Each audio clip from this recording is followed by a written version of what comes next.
Hey, folks, John Kelly. Welcome back to the Law Enforcement Life Coach Sometimes Heroes Need Help podcast. This podcast is being brought to you by On Target Claims, where their motto is on target from setback to settlement. Now, listen, a little background. I've worked with these guys on the job, on the street for over 25 years, man, and they have always done the right thing and have always had my back.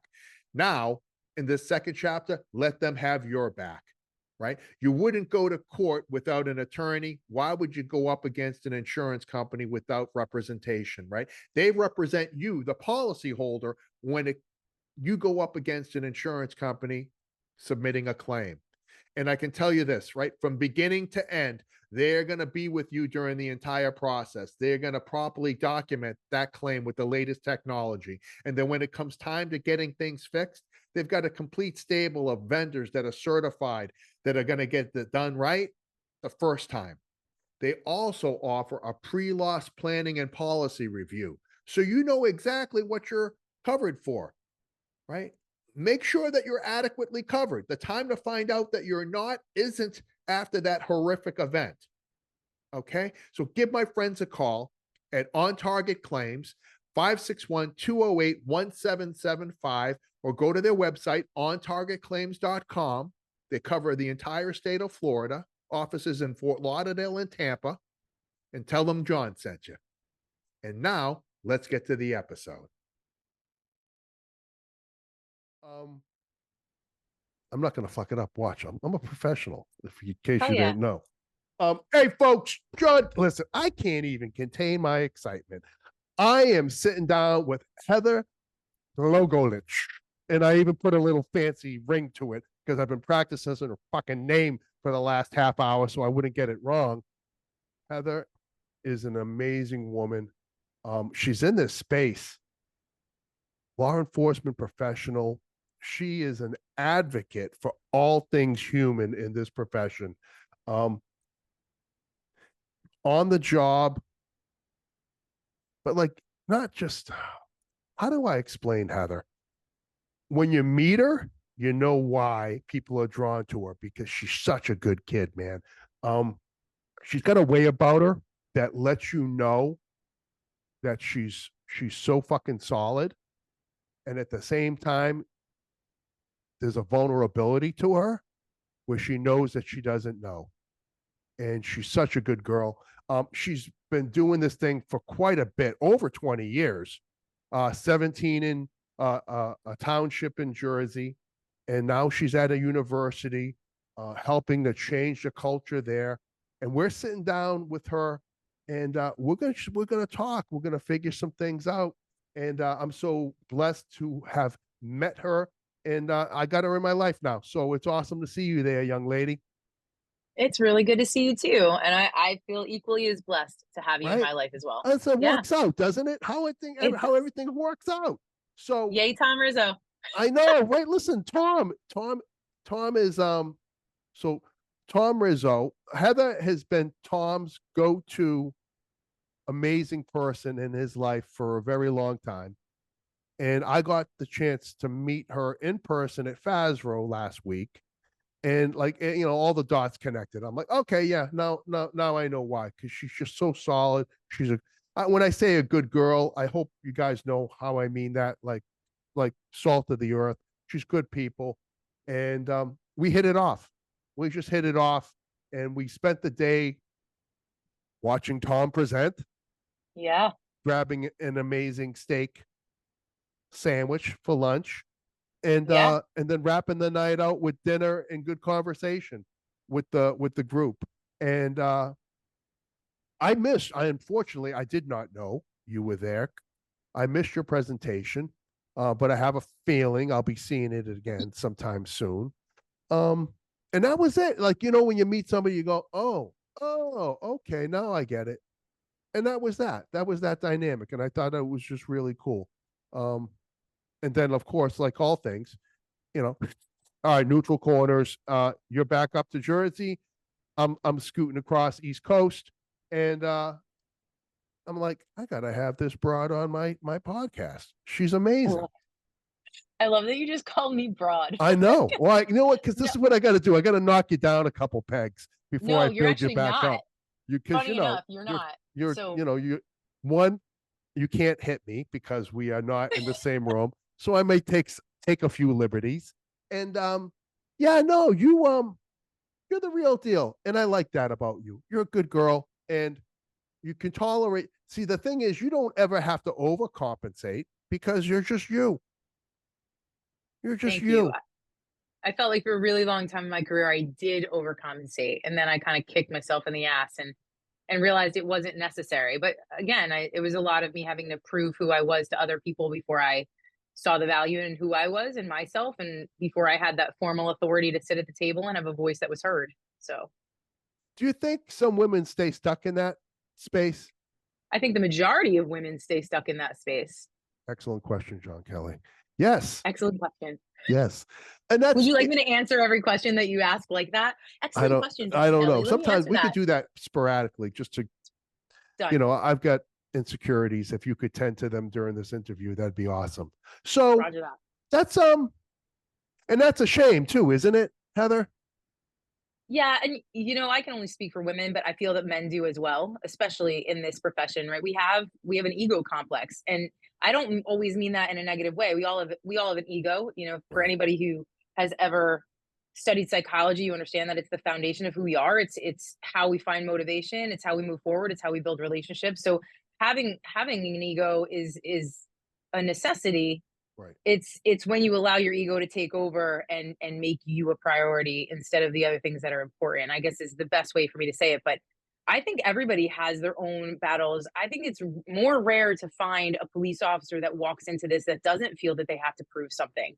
And I don't necessarily mean that in a negative way. Like, there's this perception of police that we are these guns for hire, right? And Hmm. that we are the brute strength that shows up, when in reality we're the social workers, we're the doctors, we're the nurses, we're the parents, we're the sisters, we're the brothers, we're the It people would be that, nice if we could just focus on one mission. Like yeah, we yeah, can't. Right. no, no, we're the garbage men and women, the janitors, right? We're the custodians. But I feel like all of us come in here wanting to believe that we work so hard to be here and there's this standard that we have to meet.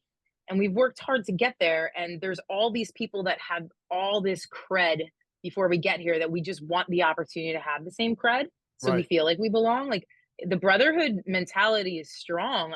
It's listen, I'm going to get my head bit off for this because people are going to try to change the way I mean it. But we are our own gang, right? We wear the same colors for the most Yeah. part. We wear a uniform. We wear symbols. We work together in groups. We train. I listen. We eat. Don't beat yourself up on that, kid. I have said the only difference Yeah. between us and the Bloods of the Crips is that for the vast majority of our lives, we don't really break the law. Yeah. It's the same need. It's the same family. 100%. It's a desire to be a part of something bigger than yourself. Yep. Hey, It's just the before we mission is go down, different. hey Heather, before we go down this crazy road, right? Yeah. Um, a little bit about your background because we started talking about credibility. Um, you've been earning your stripes, earning your bones for some time now. Talk to me about the little train that could. Well, I grew up in a small town. Nobody in my family was ever a police officer. And I Okay. think I knew very early on that I didn't want to sit in an office, which is funny because that's where I am now. You But I are guess that's, you became that what you despise. sort of, No, I'm out on the field a no, lot. because you're using that position to affect change, which is Yeah. awesome. So I'll give you a I, pass on that. I wanted change. I wanted a different day every day. I Right. wanted to be, again, a part of something bigger. I very much like helping people fix problems. That's just who I've always been. I care about others and their happiness. And that's what I saw police work as. I just didn't know I could. There weren't any women when I was growing up that I would have even had the opportunity to know Yeah. as a police officer. What's the None. national statistic now? Like about 12%? I think it's about 14. Is it Last gone time I up? checked, I think it's about 14%. Okay. So That's still a ridiculous minority. it is. And I have my theories on why. with everything Oh, takes time. well, listen, We'll get there. do We'll get there. share. Do share. I Know what I will. mean? I just yeah, so I wanted to be a cop, didn't think I could. I had a bunch of knee surgeries. I didn't think I'd pass the physical. And I was involved in an incident before I became a cop where I was a an EMT, and I ended up taking charge of the situation because the cops weren't on scene yet. And one of the cops pulled me aside. They're like, "You ever think about being a cop?" And I was like, "Yeah, I really want to." He's like, "You should." And I'm like, "Okay, I will." Okay. That's some encouragement there. Yeah. And I took the civil service exam. I got hired. I went to the sheriff's office. I did get through the academy by the skin of my teeth because I blew out my knee again in the police academy. I said, "Fuck it. You I'm just know, gonna you know, come um, through." rolling around doing jujitsu is really good for your knees too. I've been Mm, told. I have knee pads. Moron. We're Go good. ahead. Continue.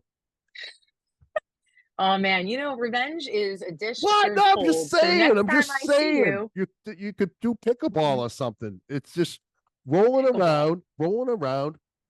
I know because you're an Got it. avid practitioner of I jujitsu, am. I am an and avid it's practitioner of jiu. I love it. awesome. I know it is. But it's you need to be mindful of your knees. That's I'm just going Yeah. to say that. And Yes, I know. sorry, Thank you. So does my it's orthopedist. the He mother hen in me. reminds me every follow up. Yeah, I bet. Um, All right, so you got bad knees, but you worked through it.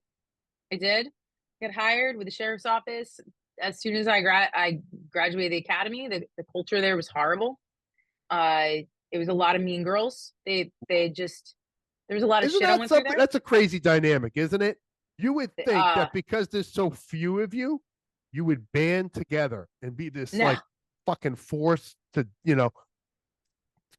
I know yeah. I've had conversations and it's like quite alarming, isn't it? I think after 20 years in this profession, I've come down to the conclusion. I could be wrong. It's probably for different reasons, but I think women have worked so hard to belong and to succeed that once they get there, they're so scared of losing it that they're willing to push other women down so they continue to Not succeed. a lot of And I hands going into the hole to lift people up. no, and I'm the kind of person I really built up my mindset where if I am the best person in the room, I'm in the wrong room. And if I'm not surrounded by people that can help me be the best version of myself while I'm doing the same for them, then that's not the group I want to be around. Like Right. Rizzo says it all the time. If you don't surround yourself with people that help you be the best version of yourself, you don't have a circle, you have a cage. And Right. I really made that my motto. And I learned how to articulate my boundaries to people in ways that I don't feel bad about it anymore either. But yeah, I mean, I was surrounded by the meanest girls that just hated me from the moment I walked in and made up rumors, and those things stick with you and they eat away at your own self-perception and your self-worth. Yeah, they don't it's like you can't unring the bell, right? Once Mhm. somebody puts it out there, you could spend an entire career trying to, how do you disprove a negative? You just ignore it, and that's Yeah, hard, right? You don't be like, okay, like I'm the kind of person I was like, oh, you heard that about me? That's really cute. Do you want to hear the truth, or do you just want to keep telling the lie? Because I'm good with whatever, because I'm still going to sleep at night. right. Uh, and that's where I got to. But I didn't stay very long there, and I transferred to a Okay. municipal agency where I was the only girl. And they had a few before, they didn't last, and the rumors followed me, so I didn't really have much connection there either. Yeah. And I spent 18 years there, and I struggled. I worked my ass off. I definitely put in a lot of work and had to sue to get promoted because I had the fact that I had 2 babies in 18 months held against me as far as my excessive use of sick time for being out on family leave. I sued, I won, I got promoted and had such a chip on my shoulder. I was such an asshole. Oof. Just a total asshole, and I know it looking back. Like, that was probably the worst season of my life Mm. professionally. I Was it went from like, being did you start taking it out on the wrong people? no, I felt I had more to prove because I Okay. cared so much about other people realizing that I earned it and wasn't given it. I Mm. cared so much. Like, I knew I earned it. I felt I had to prove that. Hmm. And Okay. so I cared more about how You know what's funny? successful. Can I say something? Please do. Like I got a buddy who sued. He was Spanish, and they weren't promoting Spanish guys, and he sued. And that dynamic plays out. Nobody ever holds that against him or adds another rung on the ladder for him to prove because he got his stripes because he had to sue the agency. Yeah. There's a different dynamic right out of the gate. Oh, wait a minute. Yeah. Well, maybe they didn't promote you because you weren't qualified. Yeah. That's the immediate go-to for somebody that's insecure. Yeah, that's a lot of that equity and expectancy that Tom and I teach, that there is unsaid things or unseen things. You can't see what everybody else does. And Right. there is effort that we put in that we don't need to be recognized for, but the people that put you in positions do.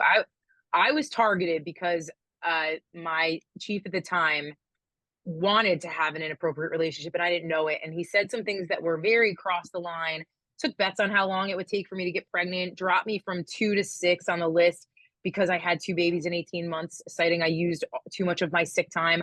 I was on family leave. I literally had a C-section. Like, what other time was I supposed to use?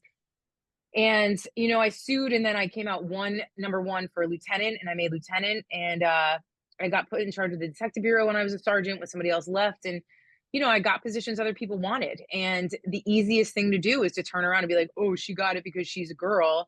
And they want to promote a girl there instead of them saying, man, what should I be doing different that I'm not doing Right. in order to get that? But well, that takes real reflection and being honest with yourself. yeah. And we know Yeah. how awesome we are at that. I'm still a work in progress. Right. So, We and both I plan are. on being, for the rest of my life. Like right. That's growth, knowing that you have to continue to grow. No doubt. No doubt. So you had, I'll minimize it and say some bumps in the road. Yeah. You had to drop the hammer to get what was yours, right? The Yeah. opportunity, because the opportunity wasn't coming. No. And so after you got promoted to the rank of lieutenant, and you were at that agency for about 17 years. 18 almost to the day. Almost to the day. 18 years and 1 month, if my memory serves me correctly, according to your LinkedIn profile. And then what happens, kid? I got offered an incredible opportunity to come to the New Jersey Institute of Technology Police Department, where honestly my mindset was like, I don't know if I want to be a campus cop. Like, they're not real cops. When you do some investigating, though, right? Yeah, Holy smokes! We're in the heart of Newark, and I think that was part of it. They wanted somebody with municipal experience to come in and really allow the officers here to feel like cops. It's not and as sleepy, and no, lazy as the general public and law enforcement would believe. nor do I allow them to be. Right. So there's a certain level of accountability of my cops being actual cops and not just public safety officers on campus. Like, right. I require car stops. I require them to talk to people and engage and learn deceptive behavior and be able to articulate what they mean versus how they act and versus what they say. And, I challenge them on a daily basis. And I had reservations about coming here because I was coming into an agency and I was taking a position from somebody that could have earned it. I went right into the role of captain. So I got a promotion leaving one agency to come here. And it's never been done in New Jersey, ever. Right. And the fact that I was a female doing it, from a chief that is super proactive when it comes to the 30 by 30 initiative, but he wanted the right person. And it didn't matter that I was a woman. He felt I was. And man, it's such a gift to work with these men here because, like, I used to feel that when I was at the table that I had to earn an opportunity to have my voice there. And now it's expected of me at this table to open my mouth and to lead and to not agree with everything. Right. And to bring my perspective in it, and they honor that in a way that's, man, I wish I'm so grateful I have it now, but how nice it was. I wish it could be like this for everybody everywhere. Well, listen, you also did 18 years on the job. It's not like you rolled out of bed in the morning and said, I want to be, no, you got some blood and sweat in the game, Yeah, but they didn't see that.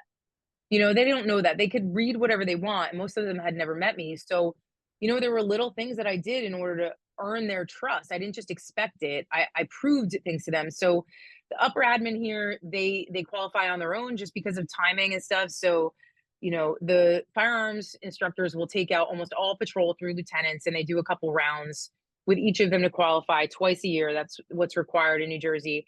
And then the captains, the deputy chief, and the chief will all go on our own together and qualify real quick. And I was like, no, I'm not going to do that. I mean, I Right. qualified with them, but then I just showed up to all the other quals because Sure. I wanted them to see that I could shoot. Right. And I went out and I made car stops because I asked them to do it. And I go out and I direct traffic. And Whoa, whoa, whoa, whoa, whoa, whoa. Are you what? talking about leading by example? I mean, I think proving by example is better to say. God. I So just you mean didn't like if want they got them. to do it, you can show them that there's nothing that's beyond your ability Yeah. to do either, huh? Also, Go, I go don't want to figure. lose touch with it. Like, I love being a cop. I Right. mean, I love it. Like, there is nothing like, I love motor vehicle stops. I don't give a shit about writing tickets. And some people will confuse it too. I love that I have no idea who I'm walking up to, and that it's like this puzzle that I get to put together on whether or not you're being deceptive or whether or not you're being truthful. When I feel like I can make people's days by pulling them over and just educating them and talking to them like a human. It's I hate to use the word game, but it is. It's this Right. strategic mind play about human interaction, and I love it. I love the opportunity to engage, and I think the best way to do it is motor vehicle stops. And I try to be really respectful of people and their time. So if I have a reason to pull you over, obviously that's why I'm pulling you over. And I actually love when people give me a hard time because then the goal is to make them say thank you or to like me by the end. Like, Right. I'm the first person to be like, wow, the way you're talking to me right now makes me believe that you've had really horrible interactions with some other police officer or people. I'm sorry that you've Yeah. experienced that. You're not going to get that from me. So let's restart. Yeah. Let's talk to each other like Let's humans. it's a do-over. Let's do it. Yeah, We yeah, got a yeah. do-over here. And people dig that, man. And so I relish in it. Isn't that Yeah, great? yeah, You go, oh, and I'd be like, who pissed in your Cheerios this morning, my man? Like, yeah, what happened? Who got you yeah, grumpy this morning, right? And yeah, then it's just two people having a conversation. yeah. Hey, listen, I pulled you out over for this reason. I'm sure you probably didn't know. And even if you did, I'm sure there's a reason. Why don't you give it to me and let me help you? Right, Right? Let's figure out a solution to this without it seeming like I'm being an asshole and right, not seeming like you are the asshole, right? Let's just be two humans working through. I might have the authority to do this. It doesn't mean I have to exercise it. right. I like So, that. I yeah, like that take on it. thanks. That's awesome. So you got a seat at the table. Yeah. You're expected, which I haven't known you that long, but I can't expect you not being. I can't expect a silent version of you. I just don't see it. Sorry, kid. Uh, Yeah. So I mean, hey, simmer down there at the end of the conference table. That's what you're getting from me. So one of the things um that you had mentioned before we went like alive and official was that the numbers were a little askewed at your current agency. Like like yeah. like like no females working there. Like We had two. two. Okay. I was number three. How many We got up people to there? 10. We have 43. We have positions for 43 sworn officers and another 42 non-sworn civilians that work alongside us. Nice. Nice Yeah. size agency. Yeah. So not counting our public safety officers, which is the non-sworn officer, public safety officers. They're part of our team, but they're not sworn. Right. We only had two females, and we were down 18 officers before I got here. I think total was what it was. And I was brought in to not only change the culture here and have people want to stay, but to help to recruit qualified people to come. And yes, part of it was qualified women, Right. and That and but recruitment and retention. retention was the part. Yeah, like I Yeah. think I think efforts to recruit people are just irresponsible if you're not focusing on retaining Well, people. there's no reason to recruit somebody if they're not going to stay. Amen. Yeah. So the chief did his work and he got a better contract, and I came in and tried to really help them bring it to an enhanced level Right. of professionalism and accountability. And I don't mean that in a disciplined way. I mean that in a growth mindset way. Like, how do we develop our people Yeah. to really continue to love the job and to look at what their next step could be and to love them where they're at and to utilize their strengths and develop the areas that need improvement. I don't really like to use the word weaknesses because I don't feel like we have weaknesses. I believe we have areas that need improvement. Right. And how much you want to put into that. So, it's been this incredible almost full year now, because Okay. we're I was going in going on to this. say, yeah, it's been about a year. Yeah, September 1 will be my 1 year. Nice. And I mean, it's been amazing. We have 9 women about to hire a 10th. We have another in background, so there'll be 11. And I did let go of a girl. We worked. I'm not going to really talk about it because I don't. I want to be respectful for her, but Absolutely. I plan on being the chief of police of this agency someday. So I'm building the team that I want to lead. Right. And it means a lot to me for the people on this team to be a part of the family and to have buy-in and self-internalization of the mission. And I don't have high expectations of what you put in, but I do expect you to work when you're here. I expect you to have a personal growth mindset and put your family first, but also understand that you have an obligation here as part of this family. Like there needs to be a balance. And I don't believe in work life balance being 50-50. It never will be. It's much like a relationship, a marriage, whatever you want to say. Like sometimes people give 20 and the other give 80. Right. And sometimes you're a little bit closer, but it's about equaling that 100. And yeah, it's just, some people just aren't the right fit. And I'm lucky enough to be able to not need a reason to let somebody go during their probationary period. But with that is great responsibility because you know that you're Absolutely. disrupting somebody's life. But I just I want the right team. I want people to feel involved and loved and I mean that And word cared love, for, not right? Cared for.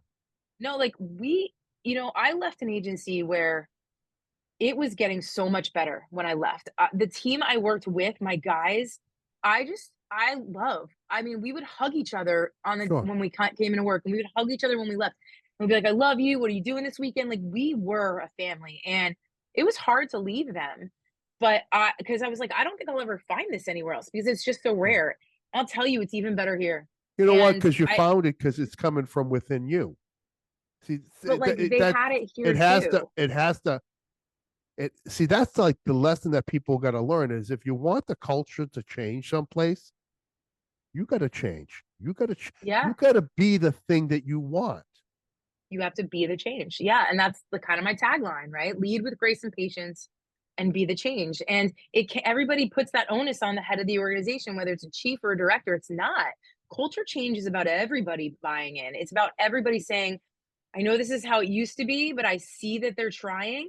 Let's all continue to try because human nature and changing human nature and the things that we do Mm, isn't something that happens overnight. There's no. habits that we have to break, and we have to give grace to Yeah. allow that to happen. What's the one thing that I can do today to support this mission? What's the one thing Yeah, that I can do to be a positive member of this organization? yeah. And And if we sorry, go ahead. no, if we just focused on that, like just what's one thing I can do today to be part of somebody else's solution and not part of their Yeah. problem?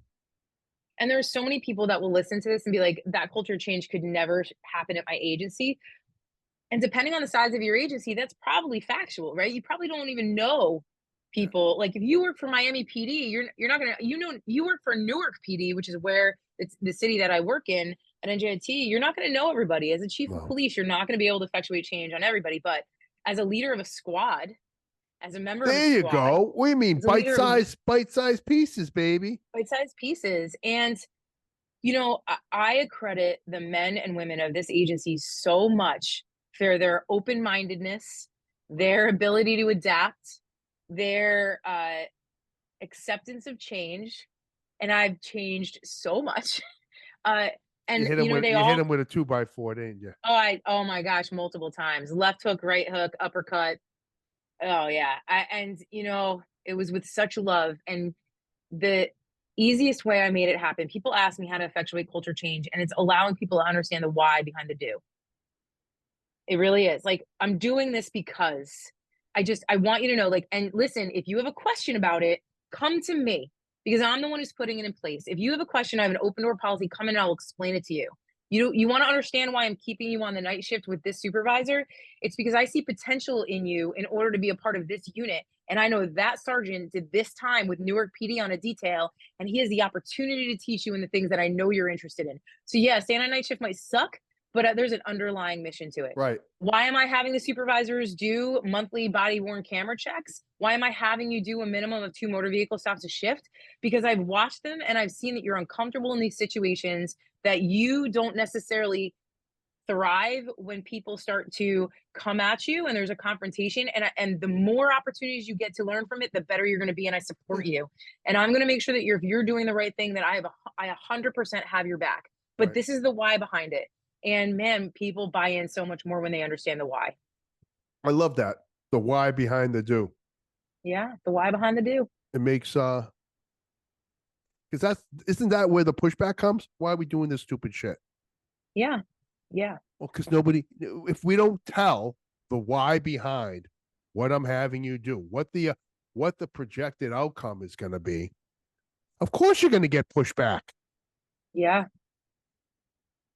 You're And not going. That's perfect. authentic leadership comes down to understanding that everything that comes from top, right? So I have a board of trustees, which is basically like a town council, but Okay. that's how I can, you know, make that an equivalent. There's some things they want us to do that we're like, why is that part of our job description? And if you have an authentic leader that comes forward and says, it's kind of like being a parent, like it's because I said so. There are things they pay our salary and they may seem meaningless to you, but to them it's meaningful. And part of servant leadership is doing things for others, whether or not we necessarily agree with them, whether or not we think that they're important. And it may not be on the top of your list, but this is the why, because they asked us to. Right. And if you have an authentic leader that steps up and doesn't make it seem like it's the end of the world, Right. and isn't like, oh, this is really important. If you're like, yeah, I kind of know it's bullshit, but we gotta do the bullshit along with the cool shit, you know? It's having somebody that can balance that out and be understanding and relatable. And I really do try, really do try. It's, you know, being a great leader means you're exhausted 99% of the day. Yeah. No doubt. Yeah. Wow. No, I love that explanation of that, and I think that as you kind of pointed out, big organizations, you don't focus on the big focus on your squad. Focus Yeah. on the things that you have immediate control over. Focus on your daily interactions with your squad mates and the people, on your shift. That's with and then that can grow to the next shift. And then that Yeah. can grow from, I worked at an agency with 6,000 people. Wait, culture change? How about we worry about our shop? How about we Yeah. worry about the culture of this unit? This is Yeah. what's acceptable. This is what is unacceptable. This is how we care for each other. You know, you can do that. You can't do that Yeah. for the entire agency, but you can start with one how you run your own life, how you carry yourself, and then the lives that you touch. Like, I mean, that's perfect. You know, and I read your book and Oh, I've listened to a couple of your podcasts, and I think that your example of your sergeant, you know, the night that you were too drunk to go into work, and your sergeant, instead of being an asshole, like he changed the culture of the agency without realizing that he did it for the agency by treating you as an individual human yeah. and not a number, right? Those little interactions, and people get this mixed up. There's fairness, and then there's being equal. And I don't believe that anybody is equal. Like, don't talk to me about treating me like an equal. I'm not an equal. There are things that I excel at, and there are things that I'm pretty shitty at. And all of us bring something different, but you can Right. treat people fairly. And the way he treated you was fair. Might not have been as equal to other people because of, you know, different extenuating circumstances, but he treated you fairly like a human. And that really hit home when I was reading that part of your book, because I was like, I'm sure he understands, because I know you tell him how much of a positive impact he had on your life. Mm. But there's this branch effect. Like, you're the trunk of one tree in a Right. forest, and every single branch that now comes out of you is going to have that human interest aspect It in how was you it approach was it others. was defining for me when I became a Oh, sergeant. Like yeah. the op. So I you have to step pretty far out of bounds on my squad. You're right. For me to cut Yeah. your legs out from underneath you. You just, Yeah. because I'm going to ask in a different capacity, I'm going to ask why. Why are you doing this? What, Hmm. what, what's the reason behind you? And then the redemption component is just crucial. Like we don't give each other the grace. We don't show each other grace or provide for the opportunity for you to be human. And it's just like I think not enough of us have gotten into trouble and have been shown grace. So we like you hear that thing, hurt people hurt people. But Yeah. people that keep getting fucked over at work, when they get stripes, all they know is to fuck somebody else over. Yeah. That's all they know because that's all that ever happened to them. Nobody ever gave them an opportunity for redemption or a second chance, or they got sweated over every minor little bullshit thing. And that's the lens that they end up looking through for the rest of their career. And that's why I think we have some of the problems that we have in leadership right now is that there isn't a lot of perspective that um like I got mad at my dad for not having a real conversation with me ever. Like ever. We would talk about the weather and fucking bullshit and this and that, but we would never have a meaningful conversation. And then I got mad at him, and of course he dies, and then I can never have a fucking conversation with him. And it took me the longest time to realize that I couldn't be mad at him. He didn't have nobody showed him how to have that conversation. He didn't Yeah. have those skill sets. So if we want our leaders to be all the things that they need to be, we got to show them. We got to show them what's vulnerability in leadership look like. What's caring look like. And then once they know, it's like you can hold somebody accountable then, because right now Jack Kelly didn't know how to have the conversation. And I'm sure that if he did, maybe we would have had one. But is that a fair analogy for kind of like where we're at now, Heather? Yeah. When I took on a leadership role, the first thing I wanted my people to understand is that it was okay to fail. Because I think that's the God complex that comes with policing, that we are expected to be perfect. Hmm. Because if we make a mistake, it is held against us. We are ridiculed. We are made fun of. If we show up on the news, somebody's like, "Oh man, look at this fat ass on this angle," and or oh, like we have to review a BWC, a body worn camera Yeah. review, and we're like, "Oh, listen to how high pitched your voice is," or like that's who we are as cops. We bust balls all the time because Right. that's the culture, right?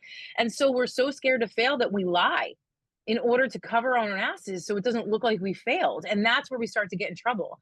So building that culture where my officers are like, "Hey, Cap, I think I fucked up." And I'm like, "All right, that's the thing that you're never going to come back from if you lie to me. And then if you continue to lie, it's the same thing I tell my children. Like, you're going to fuck up in life because you're human. Like, you're not, I have zero expectation for you to be perfect. And if you do it with the best of intentions and you don't do something intentionally wrong that's Right. going to hurt someone else or hurt us, we can get through it, right? Like no matter what, we're going to get through it. And, in speaking with leadership and really evolving, the chief prior to me getting here, there were rumors about how he used to be explosive and not understanding, and this is my way. And I've never seen that version of him. Right.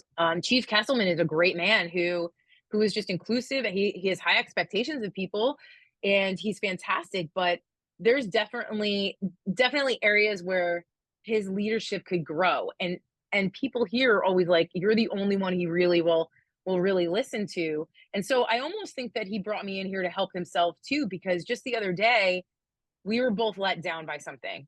Okay. Some of our lieutenants did not step up. And one didn't step up because of an email the chief sent with a due date that was later than what he called and yelled at him about. So the next day I called the chief. I'm like, "Hey, I was just kind of following up on this. And just so you know, like, you sent him a later due date than what you yelled at him about." He's like, "Oh, shit." Right. Like, and he used to not be someone who would take accountability for being wrong. He'd be like, "Remember, there's two rules. The first rule is chief is always right. And the second rule is if the chief's wrong, refer to rule number one." Right. Like, that Yeah. was his joke. and he's like, man, all right. And he's never apologized really to anybody. And so he's like, we have to have a meeting with them. I'm like, all right. So we go to a meeting with the lieutenants, and they let him down on something pretty significant. I was disappointed as well. And we go into the meeting before, and I'm like, Chief, I'm like, you know how much I respect your leadership since I've been here. He's like, yeah. I was like, can I just give you something that might help your leadership be more impactful? And he's like, yeah. And I was like, when you are upset about something, and right now you are more than, worthy of that Justified in disappointment. being upset. You are Sure. justified as hell. I'm like, you will go over and over and over the same thing and go on and on and on and on. I go, and it loses the effect because everybody shuts you out. I go, if you want to be more effective, say what you have to say, and say it once and make sure they get it. Maybe a second time if you're really upset. I go, but when you say it 3, 4, 5, 6 times, you make them feel like they're children whose parents are scolding them. And that's not a leader. And I was like, I'm just putting it out there. I know how much more effective you could be. And it's up to you. He's like, you're right. And so we go into the meeting. One, he outright apologizes to the one lieutenant in front of everybody, which this guy was blown away. Had to do And it in front of everybody else, or it would have been meaningless. 100%. It wouldn't have been to that one officer, but like No, it but shows something to everybody else everybody needs else to too. know. Yeah. And then did exactly what I said. And he drove it home, and he's like, listen, I'm upset about it. And this is why. And these are the expectations I have. And you all know this. And let's just do better. And I like sat there. I'm like, Yeah. you can teach an Yeah. old dog new tricks. How about Not that? that he's old, but yeah, I think that's the growth in leadership we have to see. That we have to, just like when I parent. If I mess up, I tell my kids, yeah, I screwed up, and I'm sorry.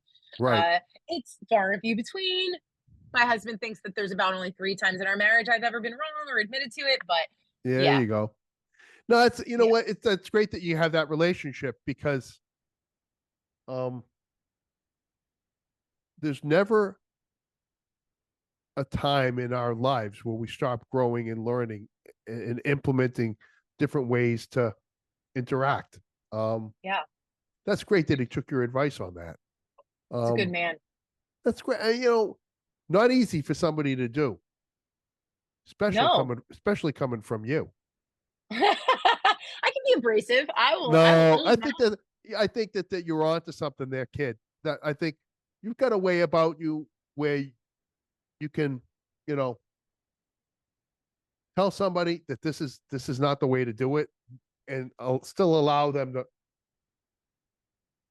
hold their head up. Like, oh, she's not, talking down. She truly wants, because you Yeah. truly want what's best for them and the team. The message is easily received. There's And no how incredible for him to just, instead of being like, who's she to tell me about my people that I've worked with for this long? right, And her to think that she knows better about how they're going to feel. Instead of him doing that, which is right, a lot of the ego in police leadership, he right. was like, huh, well, yeah, I can see that. Let me try it and let me see if it works. And it did. And I mean, man, like the way they've been stepping up since, I work with an incredible team of men and That's women. I'm proud. that's great to hear. Yeah. It's a little validation too for the role that you play in, and the fact that it's not just lip service that he gives you, that Yeah. he actually fucking listens, actually understands that you're always looking out for him and the best interests of the agency. That's cool. Yeah. Um, we started talking about, you want to shift a little bit, kid? Sure, I know let's go right into you've it. been I know exactly where you're You've going. been you've been gnawing at the bit, man. Which you're hot about something if you post a little selfie video. You're like, I can't contain my rage any longer. I am like, you're ready to rip the heads off of chickens or something. I don't know. It wasn't really rage. It was an obligation. I felt an obligation No, it wasn't, to say, obviously it wasn't rage. So what we're talking about, so Heather is a very outspoken, well-known leader in the law enforcement community, and very opinionated. She's got an opinion about something, and mm, you got to the point we were talking about the assassination attempt of hmm former President Trump, and that poor girl, Secret Service agent, has just been getting faced it. I mean, good God. Yeah. I mean, Yeah. it's so bad the fact you start feeling, you go, oh, come on. Yeah. And it's not once, and it's not coming from the public. You know who it's coming from? Other cops. It's coming from us. Yeah. Coming That from blue us. line family. Fuck yeah, Woo. man. Thin blue line. Yeah. Um, The ugly stepsisters came out, man. it didn't take, it's just like everything else. You talk about it, I talk about it when we present. We fucking eat our own, man. We are Mm, not kind to each other. We're nope. we're we're quick to put on the white gloves and the dress uniforms and walk our brothers or sisters to their final resting spot, man. But once they're in the ground, shit, if we don't piss all over them, um, Yeah. not cool, man. So you about had enough. So talk to me. What was the thought process going on in the little brain housing group there? I just, I hate that the gender aspect is brought into it. And this is a double-edged sword, right? Because you've got so many people that talk about the 30 by 30 initiative, which if you don't know what that is, it's basically a pledge by agencies and by organizations to hire enough women where we represent 30% of the police department by the year 2030. And I'm very much somebody who advocates for qualified women to be there, right? Like I don't want to lower Yeah, standards. listen, I if don't we've think learned anything, right? Throwing throwing people in positions that they're not qualified for gets people killed. a hundred Right? percent, So a hundred we're not percent. we're not talking about that, right? We're talking No, about qualified applicants and people doing the job across the board. right.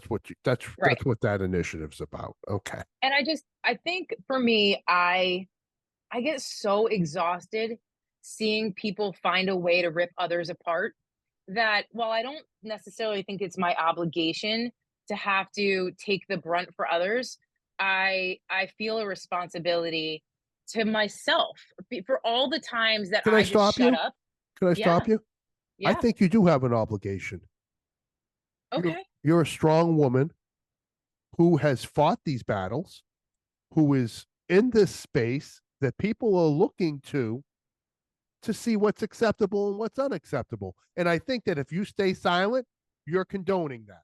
That's my own take. I don't have that weight on me. Yeah. So You do. here's a way to look at what happened with the attempted assassination. He's not dead, right? So now listen, could that have been from the shitty shot from the wannabe sniper? Whatever. I don't care what it is, but the reactions and actions of everybody on that scene, I mean, it it led to him being alive. And for me, that's a success. And there are things that we can all learn from every single interaction You're that we do. not saying you're not saying that there isn't room for improvement here. Oh, not at all. I'm Oh, saying okay. that Just there's just always want room for improvement. just want to make sure that you're not 100%. putting the Heather stamp of approval on this operation. No, no, no, no. What Okay. I'm trying to say is, and listen, I had to self-reflect when I posted that video that I went off on Instagram also, because the first thing I did when I saw that badass chick like jump right in front of Trump and then cover him, and she did a really phenomenal job with the rest. Well, I mean, maybe not really phenomenal, but like she was there wasn't anything blatant that anybody was attacking her on. She covered, she even like picked up his "Make America Great Again" hat, like she was right there and jumped in front of him. I was like, hell yes, sis, go ahead. So for me, I did make a gender, right? So here I am. Ah, I'm I'm okay. I'm I'm proud of her. But then I reflect on myself and I'm like, if the other agent, like I recognize the male agent that was there too, and all of them standing up and trying to cover his head, and like she couldn't get tall enough because Trump is so tall that the one tall guy, like you could see how he repositions in order to be able to have the higher level in front where, and it's like there are things I noticed, but then you have everybody attacking the one female agent that I'm sure her adrenaline's through the roof. She's on a Mm-hmm. protection detail with the former president of the United States, Donald fucking Trump, right? Who is larger than almost any other public figure that's been a president in my mind because of all the success business wise or Right. non-success, you could say, whatever he's had. He's just been a public figure for a really long time, not just as Right. president. And it's a big deal, right? It's a big, big deal.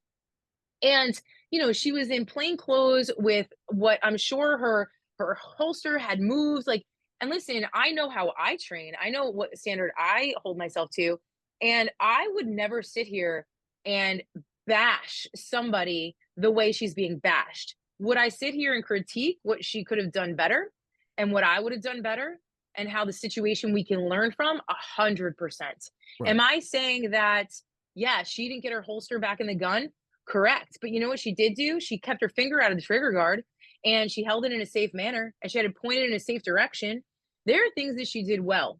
There is not everything. And yeah, it was heightened, but it was such a blatant attack on her for and the reason behind it was they were saying because she was a female. You want to know why? It was because of training or lack thereof. It has nothing to do with gender at all, right? And my point being is that if a man was in her position and did the same thing, they wouldn't be like, "Oh, this is why men shouldn't be Listen, cops." this is, and I work with more guys that shouldn't be on the job than females. I cannot say the same, but I cannot say the same. So, This whole thing that somehow because of your gender, mm, you that makes you or doesn't make you good at what you do. Um, and guys, I was on the range for I don't know how many years in the training division, and I go, holy shit, this is somebody's backup, and I'm talking about a guy, and I'm go, we better say a couple Hail Marys here before you go out and patrol tonight because the only thing that's keeping you alive is God's grace. Right? yeah, We don't have a problem with that, right? But the minute there's a woman involved in something and she doesn't pass muster or somehow she doesn't reach the level of performance that we have set in our mind, damn women, they shouldn't even be here. yeah, Whoa, whoa, because whoa, whoa, this is whoa! why Time this is out, why Zach. women should be held to higher standard. Yeah, Yeah, it's just and so I think it's what it does is that it undermines the value that everybody brings to the table to do a very complex job that is if it was one dimensional we would still struggle with it, right? But it's not. mm, no, And so you know at the end of the day, I also thought that at the end of the day they were using her as kind of like a piñata to hmm, keep the focus on the bigger issues, which I thought was, I worked a little bit with the Secret Service, in my time, and so I know the work that goes into advanced work and site visits and secure. Those were the failures, right? Those were the what you get handed a shit, a shit sandwich. You do the best that you can with the resources that you have, and that's what they did. yeah. I Um, just, too much focus on one individual and not how this situation developed and what mechanisms were or weren't in place to allow it to happen to begin with. yeah. I mean, people are going to sit here and tear me apart because I said that like it was successful. I don't like it Oh was no, it obviously a most shit certainly show. was. Listen, I'm saying he's alive. unsuccessful Like is him that's dead. the Yeah, success, right? yeah, Yeah, and it was a total shit show. Like right, there are so many things that we can learn from it, right. including the way she went to put her gun back in the holster, right? Like yes, but what makes me so disheartened is that it's so easy for people to tear others down and find a reason why to make other people feel bad about it. Like why can't we be constructive? Like I don't need you to be nice, but why can't we be even if it was a guy, like, and you were tearing him apart, like, why do we have to tear people apart? Why? Like, that's what really pisses me off. But then at the foundation of it, all I hear is people saying, this is what happens when you have DEI and blah, blah, blah, blah, blah. And no, it's not. You know what it is? It's when you have a lack of training. It's when you Right. don't have enough funding for police to give them the opportunity to train in the most realistic circumstances. Because I don't really know how to um, to put a scenario together that's as lifelike as possible of you guarding the president of the United States, the Yeah. former president of the United States, where there being an attempted assassination, because honestly, it should never fucking happen, right? We should do Right. our job so well that that should never happen. And I think that's But what that's the reason why that situation unfold. Listen, if you look, Heather, everybody's in shock that they're actually having to do what they're doing. yeah, It was so yeah, far outside. Listen, the last assassination attempt was with Ronald Reagan, what, 20 years ago? mm, This doesn't happen. And so I think a lot, to your point, I think a lot of their training may be kind of robotic in nature because it doesn't happen. It it doesn't doesn't. happen. Right. And so how do you create an environment that's believable for an agent in something that hasn't happened in 20 years? And so, Yeah, and I think there's a lot that goes into all of that, stress testing and doing all those kind of drills that we're used to doing. Um, that was the day that they earned their paycheck. And yeah, um, or didn't, or lost their paycheck. Who yeah, knows? But I think that why do we have to tear others down? That was the because foundation. Because it's easier somehow for people. Like, that makes us feel better about ourselves. Somehow ridiculous. we've got the not the moral high ground, but the tactical high ground that, well, what I would have done. And then you hear, well, I've been in gunfights. And that's fucking great, man. Listen, um, so what has happened here is one individual got overwhelmed. I'm sure more Have did you too. have you hit? I would But have been they overwhelmed. can't. But I could tell you, there were a bunch of guys walking around with ARs that had no fucking idea what they were doing. The cat team. I mean, listen, you want to start picking apart people, but we don't do that, right? We don't do that. That we don't. It's just it's that whole basic um praise in public and then condemn in private, right? Or whatever you want Yeah, to say. We got it reversed. We're blasting people in public, and and I don't know how that makes her better, yeah. right? Because It doesn't. obviously, It doesn't help her. not at all, not at And all. here's the foundation. Ready? Like, if we could turn this around, and I'm only doing this to prove a point, because Yes, I hate this whole back and forth. He said, she said, like, this is whatever. But the majority of firearms instructors throughout the United States, overwhelmingly, especially when you consider that the average percentage of women in law enforcement is 14%. That means the number of firearms instructors and tactical instructors are even smaller than that. Maybe one, maybe two, and I'm making up that number in my head. So who trained her? Who signed off on her training? Who allowed her to be in a position there without having the training, right? So who are we putting on the onus on there? Like, why are those people getting off? And it's probably a man. But like, that's not being brought up, because, and I would honestly, I would have never done that if the focus wasn't so much on it's because she's a woman. It's not because she's a woman. right. It's because she didn't have the proper enough training. It's because maybe who knows? I don't even know. I can guarantee you that um it's like why do people think that the Secret Service is unlike any other agency? Do you do you I mean, when we would run training, I can't tell you how many guys would come to the range with rigs and setups that they didn't patrol in. Like, what are you doing? What is that? Oh, it's a new Black Hawk, blah blah blah. Okay, do you patrol with that? Is like when you go to work, is that the holster that your gun's in? No. All right, well, fuck off. Get off the range and go get the holster that you wear every day. Yeah, Oh, right. I mean, it's just something as basic as that. So now you've got, different uniforms, you've got different, you know, uh, loadouts, you got who the hell knows, right? And so does it come back to training? Of course it comes back to training, right? And somebody being comfortable, being uncomfortable, and being able to flip the switch.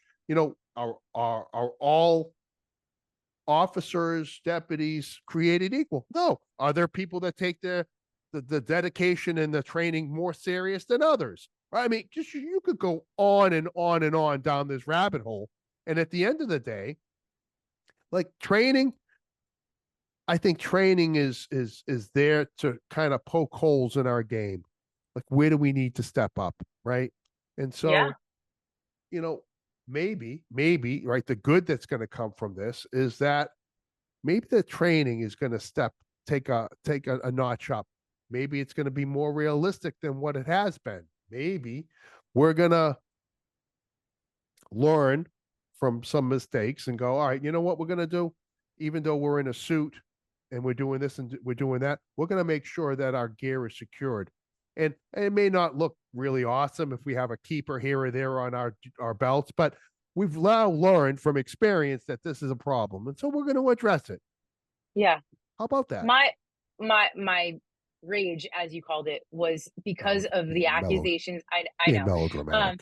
I know, you're so good at that. I must Oh, be the Boston in you. look But at you. but like, it's just the mere fact that people said it's because she's a woman, and that, and I'm gonna bring up a sensitive topic. But what about Scott Peterson in the Parkland shooting? Like, Oh, not one yeah, it person wasn't. It said, wasn't "Oh, it's because because he was he was kind a of like man." he was kind of a woman, though. Really, when you think about it. You can go fuck yourself right Listen, come now. on, you backed me into a corner, man. I didn't back you into shit. You put Listen, yourself in the corner. no, I'm looking can, at your video. can I But can I tell you? what? Since you God, went there, remember how I said there are a bunch of guys that I know there are more guys in this profession that shouldn't be doing this job than there are women. yeah, People just make assumptions that, like, because you, like, passed some test 20 years ago when you got hired, that somehow you're still qualified to do this job. It's the only profession that really matters where we don't give a shit about you maintaining proficiency in anything. yeah, agreed, It's 100%. it's god awful. So, I mean, I can't tell you, and you know this, and so I'm preaching to the choir.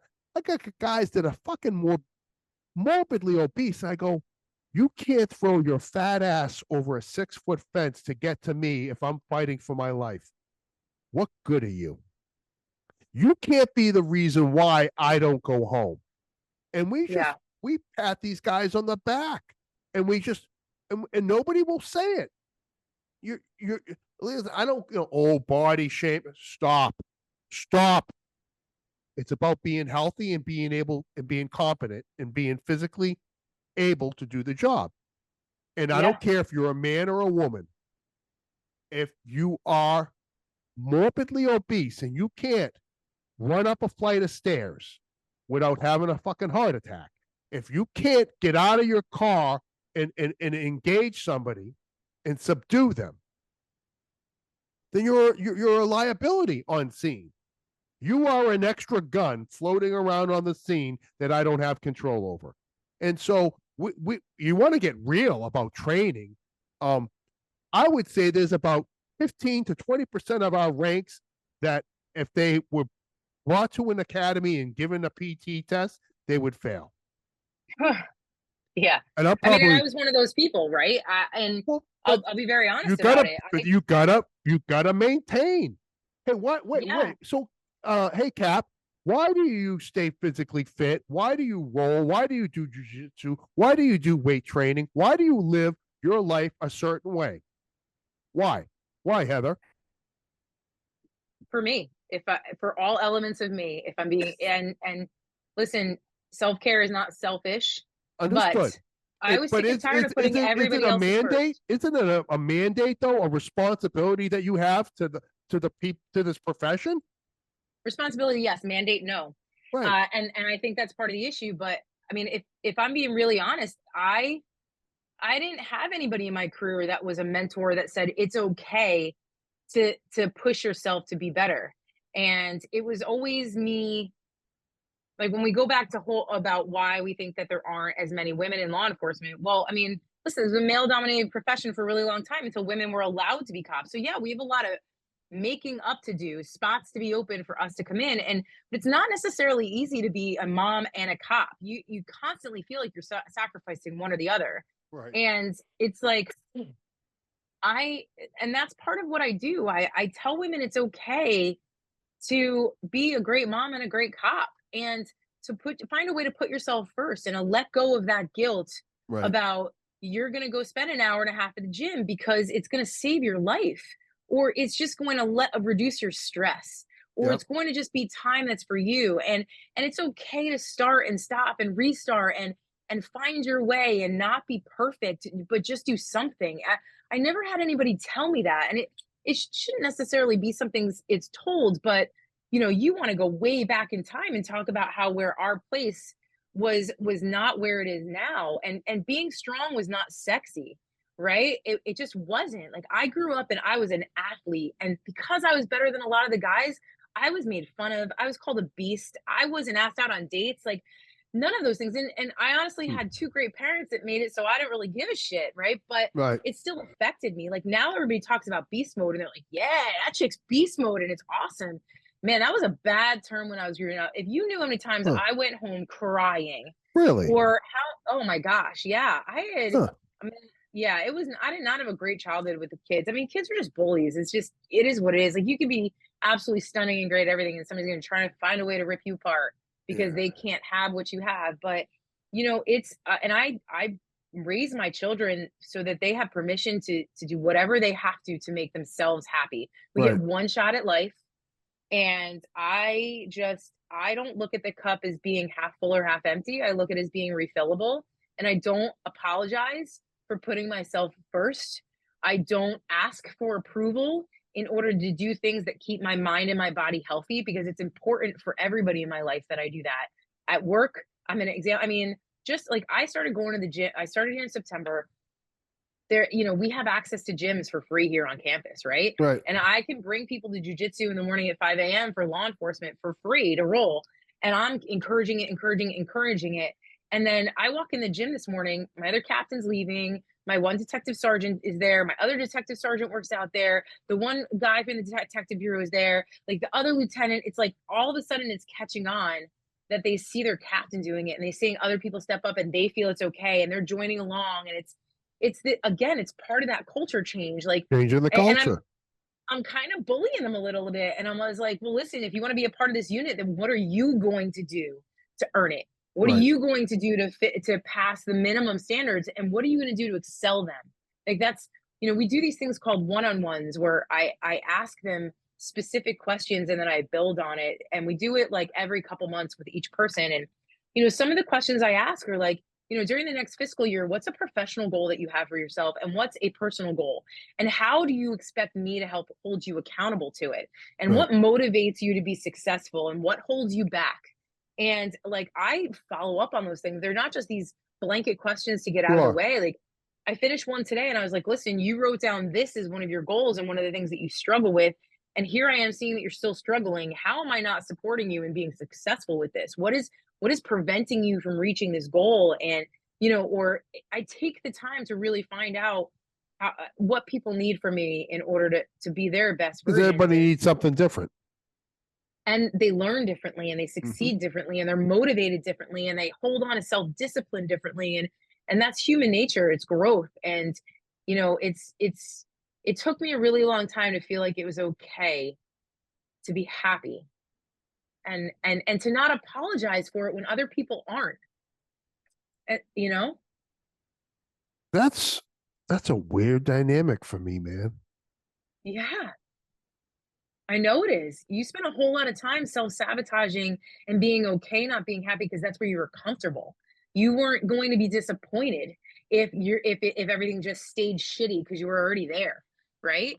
And choosing happiness is scary as shit Can't because it means fail if you letting don't get go. up. Yep, like, Can't fail if you don't step in the batter's box. yeah, and listen, I like want to meet the CIA agent. I want to hold her and I want to hug her and I want to be like, let me train with you. And just so you know, I'm not looking at you as a failure. I look at you as somebody who probably wants nothing more than to be left alone and just be better. Like, I know you see where you probably failed. If you're any good at your job and you have any potential and you have any right to be here, you're critiquing absolutely every little thing you did No and you doubt. didn't do. So let me love on you. Like, that's the leadership I bring to. That's the human aspect of who I am that I bring to the table and that I teach to not just, the leaders of organizations, but to the brand new officers, because they're the ones I want to sink my teeth into. Hey, talk to me about this. Yeah. So you do some amazing training. So you're at the school. at the university, and Hmm. you're that's your full time, It is. but you've been in the training space as an advocate for really stepping up our training in all aspects. Talk to me about, I don't want to say your side hustle, because empowered policing. Like, you're the shit Yeah. here. Talk to me about this. Well, I used to work with Street Cop as one of their instructors, and Like, you were one of the only female instructors, weren't you? I was until I got Ellie to come on, and she's still with them. She's a lieutenant in Manassas, Virginia. She's incredible when it comes to anything use of force related. She's just wicked smart. I just love her. I threw that wicked in there for you, by the way, because you're from Appreciate that. Massachusetts. All the You're welcome listeners anytime. appreciate Just that. We understand building you up. completely what you're talking about. Um, and I just, So what do you do? What's talk to me? What's so yeah, I'm listening, you know, what do you do? What do you bring to the table? Talk to me. What pain points do you hit for me as a chief for my people? Talk to me. as a chief, I'm going to ask you to do a little bit of self reflection and really ask the hard questions and to focus more on the people that are doing it right instead of hammering down on the people that are doing it wrong. I'm gonna ask for a 360 evaluation of your organization. I'm gonna see where you have obligations that you don't necessarily feel are in alignment with your mission. I'm going to ask you to change your mission statement, because when we pull any mission statement from any agency, primarily the very first part of any mission statement is about the people that we serve.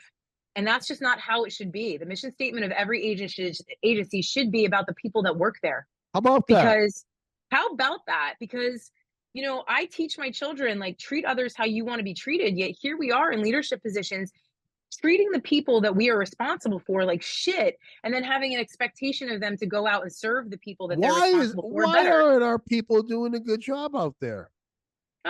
Because they're being Oh, like treated like shit back here. yeah, because we Yeah. appreciate them so much and support them, and we care about them so deeply Mm, that so deeply. yes, we all right, so talk to me about some of the program. Now, do your programs, are they custom tailored? Talk to me. Sometimes, Talk to me. sometimes I'll custom tailor. I have two classes that I teach across the country, and one is very much gender specific. It's called Valor and Virtue: Empowering Women to Make Change and Impact. And it's not your it, we don't I will refuse to bash men in it, because I've never had a You female better mentor. not, baby. I mean, Well, come on. bad cops are bad cops. It's not because you're a man. And so many people will be like, I feel like yeah, like, it is male dominated. And I don't expect you to play into it, but I expect you to respect it, because for me, I never had a woman mentor. Any success that I've had in my career that was based on how someone else treated me was because of an incredible man. And I will honor them forever. I mean, Rizzo being one of them, Yeah, he has been such a light in my career. He has been it's a good egg. just personally and professionally, he's just one of the greatest humans I've ever known. And he's vulnerable and he's honest, and he's a little too self-deprecating at times for my liking, because I see the halo around his head and I know how much I love him and how much he is loved and how much of himself he gives to other people. You want to talk about a true servant leader, like Tom Rizzo is it on every Absolutely. single level. But my class is very much like, we talk about empowering women to realize, like, you may only have to qualify once a year, but that's bullshit. If you're only pulling your gun out once a year, then you're part of the problem. Like, take accountability for breaking the stigmas of women in policing instead of contributing to them. And I really Like that. I have a higher expectation of women because of how quickly it is to change. You're starting at a deficit. You're not I, starting on an equal playing field. yeah. So why lower the standards You on got to top of up it your to make the game. playing field lower? Yeah. You Yeah. shouldn't have to, but you have to. And listen, we naturally are smaller and we're not as strong, and we haven't been taught. We didn't play the same sports as the boys growing up, and we still don't in the same numbers, right? As the closest thing we really get is rugby. And how often do you hear about high school female rugby teams? Like we'll play lacrosse, but we're not allowed to hit the same way guys are. Like, we'll play soccer, but we get carded a lot easier for slide tackles. Like, there's just not we don't wrestle in the And same numbers. the, Learn. I think what you're, and you check me if I'm wrong, that there are differences, period, that are Mm-hmm. never going to be made up No, physically. So no. with that being said, you need to utilize every advantage. You need to maximize angles, leverage. Yeah. You need an edge to be You need to, right. yeah. Along with that, you need to be smarter. You Yes, need to work harder and you need yeah, to train harder. And I'm not talking about the train harder than the men and the other women. I'm talking about more than you're expected. So there's minimum standards, there's minimum expectations. You need to train better, and that's every cop. Like if you're not, you know, press checking your gun every single shift, if you're not going through the motions, if you're not getting comfortable being close to people, you're never going to be able to physically de-escalate a situation to where maybe you can avoid using deadly force. Like there are so many advantages to understanding how somebody's body moves and body language and understanding case law and reading people and understanding psychology and people want to sit here and think that we're dumb cops. Like you need to be educated and smart to be a successful cop. And I'm not talking about going to college. I have my doctorate. I worked my ass off for that shit, right? I have 2 master's degrees. I have a master's. None of that I'm saying to impress anything upon you. I'm saying that is, or to impress you, it's to impress upon you. Don't stop. Don't be okay being mediocre. Get uncomfortable, get comfortable being uncomfortable and right. have a plan because this job is like a marriage. And someday you have to get divorced and you don't always get to choose when that divorce happens. And so for me, I wanted a plan B. I have 4 kids. They're hella expensive. College is expensive. By earning my doctorate degree, if I get a full-time job at an institution, I'll make a really great second pension and my kids get to go to college for free. How Like about that? that's smart. That's owning my life and not letting this job own me. Hundred Don't percent. tell me no because I'll find a way to make it a yes. It's just that's how it is. So tell me more about this program for women. Empowering. I hope it to be. I want women to understand that they don't need to fit a mold and none of us do. And I want them to understand their rights if they want to be a mom and if they want to get pregnant and what family leave is. And that I don't think men and I don't think women realize, and I really didn't up until a few years ago, that like when you decide to have a baby, there's going to be people that say, well, it was your decision to be a cop and it was your decision to be a mom. Yeah, but why can't I be both? And why can't you support that? Why, like, we shouldn't have to choose, but you are. If you decide to go off the road when you get pregnant for the well-being of your child or your unborn child, or maybe you have, an at-risk pregnancy or whatever, that's months plus months of recovery afterwards before you're back on things that you're missing out on, that your Right. squad, your team is a part of, where they're getting letters of recommendation, they're getting or recognition, they're getting awards. That does hold us back because of the choices that we want to make. Like, so when you ask about why maybe there aren't as much representation of women, like there are those things. There's the mother's instinct. There's things that change, and we get treated a little different for being emotional. And I actually think that us bringing that to the table has enhanced the ability for the men that we work with to feel that they're allowed to be more human, that they're allowed to be vulnerable, that they're allowed to share things and take things on and start unpacking that backpack, right? Mm. Whenever a new person is hired, and even as somebody's promoted, the book I give to officers that are hired is Tom's book Kamikaze, and then The Places You'll Go by Dr. Seuss. And then when they get promoted, I give them the book by Simon Sinek.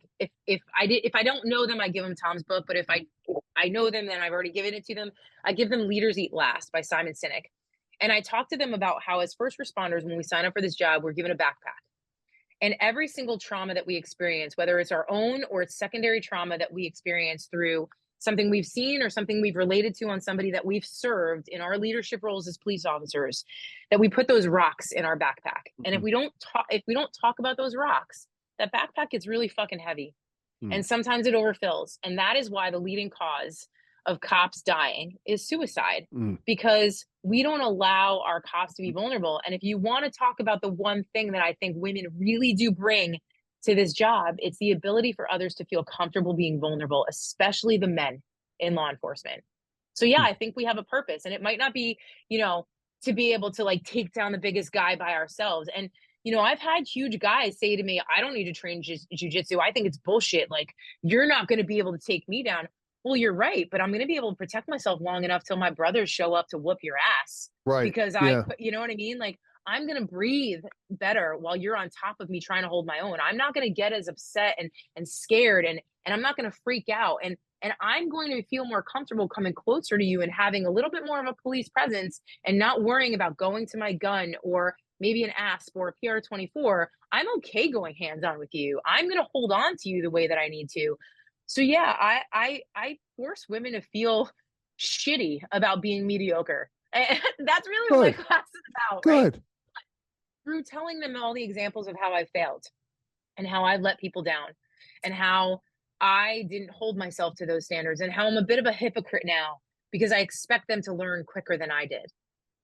You know, I talk about how I failed as a mom and how I failed as a wife and how I failed as a supervisor and a cop, and I wanted to fit a mold, and I didn't feed into the, like, I didn't even want to be recognized as being the first woman to be ever promoted because I didn't want others to think that's the only reason I got it. Again, I cared so much about what other people think. Mm. And then I share a very personal story about, you know, almost being killed by my ex-husband and how, you know, we all have a why.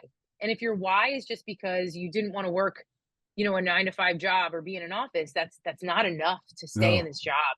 It's not enough to sacrifice your heart because that's what we do. We sacrifice our sanity. We sacrifice our ability to live normal lives, to not be traumatized, to not be desensitized. We sacrifice so much in this job for it to, for not to have significance between our behind our why. And so I preach the power of the why and to That's teach the awesome. why. Yeah. And then What's I the do the other same. what's the other Yeah. class you put on? It's called Road to Rank. And it's not about necessarily getting to a level of promotion, but it's instilling in the fact that when you decide to be a cop, then you decided to be a leader. And you don't need to have formal authority because we are tasked at the very basic foundation of what we do in law enforcement in this profession to make decisions for other people. And that's leadership. So Mm. why aren't we teaching leadership as in the academy as soon as they get out during FTO? Why are we not, you know, teaching about culture change and team effectiveness and building teams that want to work together and show up, which in turn will help people like lower the amount of absenteeism and sick call outs, and how do we look out for each other and how do we treat other people, and victim focused policing at the foundation of everything we do. And yeah, you know about the Fourth Amendment, you know about arrest, search, and seizure, you understand Miranda, you understand Terry frisks, but do you know how to make a female victim who was just sexually assaulted comfortable being in a room by just saying something as small as, listen, I'm really sorry you're going through what you're going through, and I'm going to be a little bit more stoic when I ask you these questions, but please don't think it's because I'm judging you. I have a job to do, and I want to make sure that we can help you the best way possible. So I'm going to make you uncomfortable when I ask you. Understand that when I ask you to tell me the truth, it's not because I'm not lying. It's not because I expect you to lie to me. I just know that one of your coping mechanisms right now is going to be to try and protect yourself from being re-victimized. Help me help you. But the change in the way you speak to people, like all of that Game is changer. enveloped in both of, yeah. Oh my God, the amount of cooperation we get from victims after I'm able to teach my people to talk to people differently is absolutely unbelievable. And then they treat each other that way too. After they learn how to talk to Yeah, victims and that's witnesses. not just for interactions with victims of Yeah. violent crimes. It's how we start, you know, that emotional intelligence bleeds into all other areas. Yeah. Wow. Just those two classes, Heather? Just those two formal classes, but you know, I have my certification in career coaching for law enforcement. I really do it more as a mentorship. Again, I didn't have one. And what's funny is I have more men that I mentor than I do women. I think men seek out the ability to be vulnerable with somebody and push forward and be able to talk about where they're failing with somebody who says that they failed. And just like you do, just like Tom does, I just like Travis does, wearing a shirt right now, by the way. Yeah. We put it out there, but it's not often you find men that do that. And I think that me also having, you know, the doctorate and all that helps people understand that there's certain terminology and things that they want to come out and talk about. And, you know, whether it's community, we don't say community policing anymore. We say community engagement. We shouldn't necessarily believe policing our community. talking about, transformational leadership and working through team effectiveness. I don't know if women have the same lofty goals as many men. And maybe it's because there's not as many women in law enforcement. They don't necessarily seek it out. But I've helped a lot of men get through some of their personal shit issues in order to have professional success. Yeah, right. Because they definitely play into it. It's impossible for you to show up the way you need to if you're still struggling and not addressing Yeah. life. It just doesn't work Yeah. that way. How can And we get in touch with you with some of these things? You got like websites and stuff? Talk to me. I do. I have empoweredpolicing.com. I'm on LinkedIn. I also have Instagram. It's Heather_empowered policing. And I mean, like, you could pretty much get me anywhere you need to. I'm on Instagram a lot. I'm not really on Facebook much, Not but too much on LinkedIn every now and then, because sometimes somebody could no. friend request you for like a year and then not and that go unnoticed for an I feel like amazing amount of I'm time. not. So I wasn't even on LinkedIn until this chief is all about LinkedIn. Yeah. And he's like, you got to be on it. Oh, I'm no, like, I'm sorry. I misspoke. It was Facebook. It was it was. I'm never on Facebook. a friend request that was in your inbox for over a year and a half. You know what? Can we just focus on how we're friends now? Terrible. Listen, what's meant to be is meant to be, and what isn't isn't. And right now, this was meant to be. It wasn't a year and a half ago. Situation that developed. I'm still working through it with my counselor and therapist. Oh my God. Good times. So it is what it is. What's on the horizon for you? Because you travel. I met you because you were speaking at a school resource officer conference. Yeah. What's in your sights? Where you going next, kid? Next week I have Maine, and then I have Texas, and I have Maryland, all within like 8 days of each other. That's fun. Super fun. Super fun. Then I don't really have much until September when I go back down to Dallas. I love my girls in Texas. They're just phenomenal. I'm trying to, Tom Rizzo and I have really talked about having a course together where it's kind of like a he said, she said. Right. And we work because we just have such the same mindset. We just can't really get it off the ground. So that is my goal. That's my goal. Okay. That makes sense. Fiscal year goal. Yeah, I got to just crawl up his ass a little bit. It's funny how we spent more time in Florida together than I ever get to see him in New Jersey, but we live in the same exact state. Insane. This is me fight shaming him right now. If you're not paying attention, like this is me fight shaming him. Yeah. Huh. So I was not paying attention to that.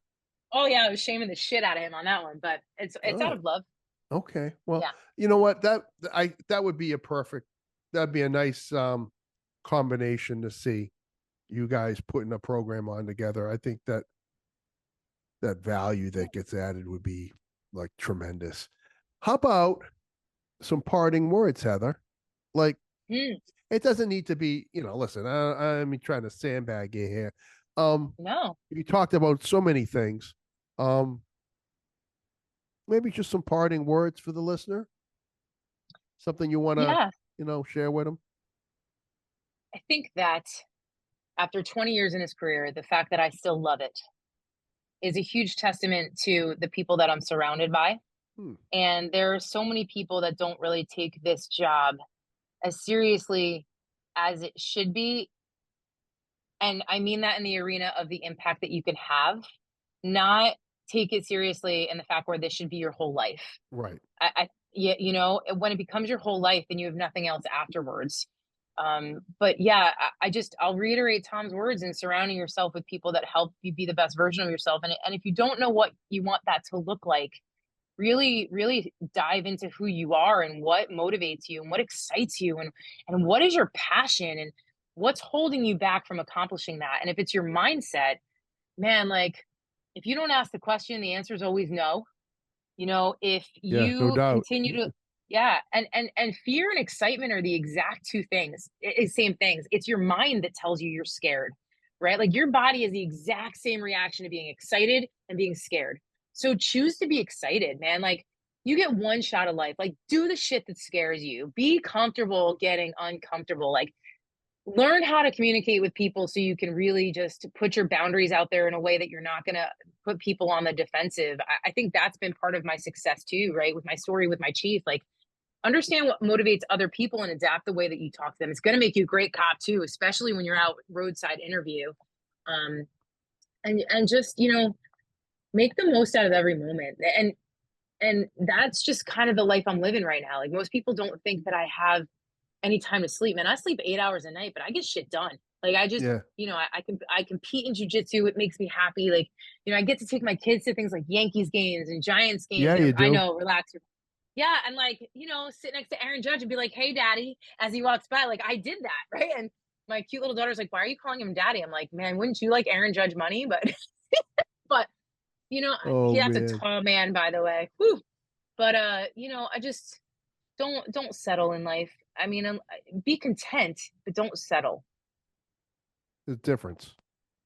Yeah, there's a huge difference. Yeah. Ladies and Look, gentlemen, Heather Glogolich. Are you gonna say hi to that nice little thing at the end? you did it so well. Listen, this has been awesome. I really appreciate you taking the time. And I I think like what that coin in the background, by the way. yeah, I you see eyed it that? immediately. Me Weird too. how that showed up there. Um, Weird. I really appreciate you making time. I think immeasurable what you bring to the table. Thank you. And I know your passion behind it, and that makes all the difference in the world. And I'm really looking forward to seeing you next time. Same. And that is that, kid. It was an honor to be on here. Thank you so much. Oh man, what a good listen. That was perfect, Heather.